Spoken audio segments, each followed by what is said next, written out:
അന്ന് ആ ക്രിസ്മസ് തലേന്ന് ഞാൻ അവനെ വീണ്ടും കണ്ടു.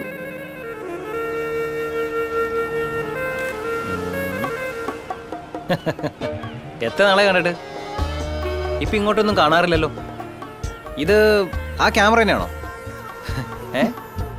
ഫോട്ടോ എടുക്കുമ്പോൾ കുറുകെ നിൽക്കല്ലേ? അന്ന് എന്റെ ഫോട്ടോ എടുക്കും. No thanks, I am not interested. ഓ, അപ്പൊ ജുവനൈൽ ഹോമിൽ മാത്രം എന്നെ ചുറ്റി ഫോട്ടോ എടുക്കാൻ ഇൻട്രസ്റ്റ് ഉണ്ടായിരുന്നല്ലോ. ഇനി നീ ആരെങ്കിലും തല്ലാൻ പോകുമ്പോൾ പറഞ്ഞോ, I will get some snaps. അതിന് വലിയ താമസം ഉണ്ടാവില്ല. ദേ വേണം ഇപ്പൊ അടിക്കാലോ. Very good. അല്ല, ഈ ഫോട്ടോ മാത്രം എടുക്കോളാം, ഈ പ്രിന്റ് ഒന്നും അടിക്കൂലേ? ഞാൻ പ്രിന്റ് ചെയ്യാറില്ല എന്നാരാ പറഞ്ഞേ? അപ്പൊ എന്റെ ഫോട്ടോ എവിടെ? എത്ര തവണ പറഞ്ഞതാ അങ്ങനെ ഒരു ഫോട്ടോയെ എന്റെ കയ്യിലില്ലാന്ന്? ഒരു പെണ്ണ് ഒരു പയ്യന്റെ ഫോട്ടോ കയ്യിൽ വെച്ചാ അതിന്റെ അർത്ഥം എന്താണ്? എന്താ, ഞാൻ നിന്നെ പ്രേമിക്കാണെന്നാണ് പറയുന്നത്? അങ്ങനെയൊന്നും ഞാൻ പറഞ്ഞില്ല, നീ തന്നെയാ പറയണേ. ആ ടൈമായി. നീ വീട്ടിൽ വരാമെന്ന് പറഞ്ഞിട്ട് ഇവിടെ എന്താ?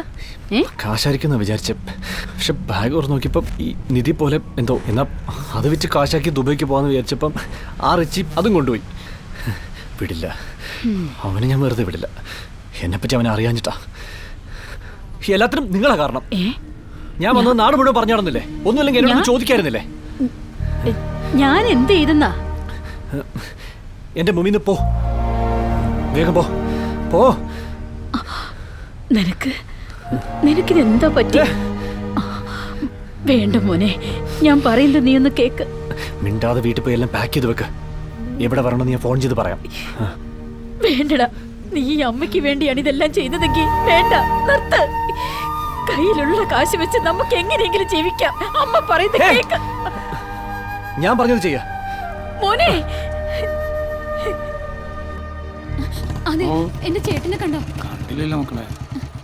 അമ്മ കണ്ടിരുന്നോ? ഇല്ല മോളെ, ഞാൻ കണ്ടില്ല. என்னடா சொல்றாங்க? അവിടെ ഇല്ലണ്ണ. மார்க்கெட்ல നോക്കിയോ? അവിടെയും കണ്ടില്ല. പാവം ചേച്ചി. சரி, വേഗം നീ വേറെ இடத்துல പോയി നോക്ക്. ഞാൻ ഈ നാട്ടിൽ നിന്ന് തന്നെ പോവാന്ന് പറഞ്ഞതാ. അപ്പൊ എല്ലാം ഞാൻ നോക്കിക്കോളാന്ന് പറഞ്ഞു. വാചകടി മാത്രമേ ഉള്ളൂ. വാടാ.